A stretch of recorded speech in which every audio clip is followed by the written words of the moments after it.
Hi everyone, I am glad to see you today and welcome to Craft Time.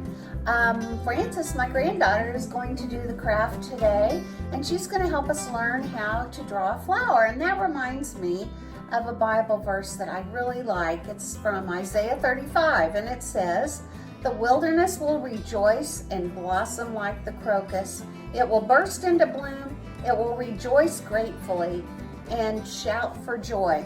And that's how flowers make me feel.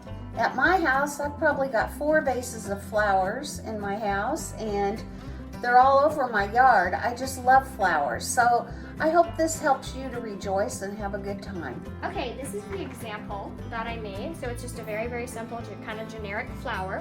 So you're gonna start off, and you can use something to trace the circle if you want a really nice circle. And then you're gonna do 5 lines coming off of that circle, evenly spaced, kind of like that. And then in between those lines, do a little V in between all those.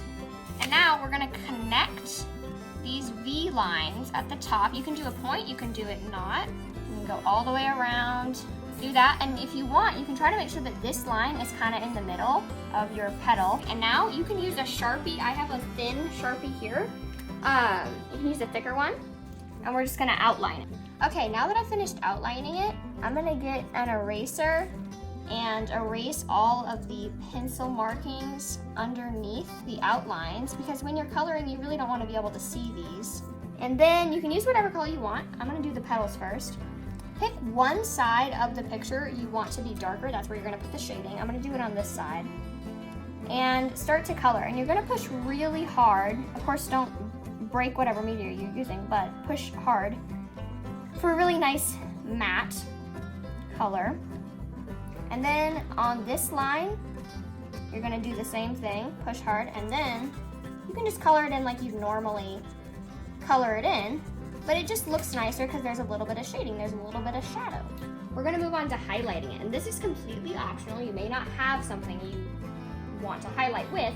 I just have a white paint marker pen, which works pretty well. So just do some highlighting on some of the darker areas.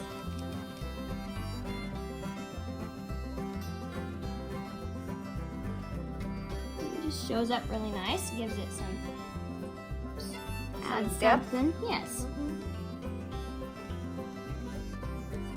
And sometimes it blends a little bit, it depends on what you're using. And then usually it takes a little bit to dry depending on the highlighters you're using. So that's our flower craft. Well, thank you, Frances, and we'll see you next time. Bye.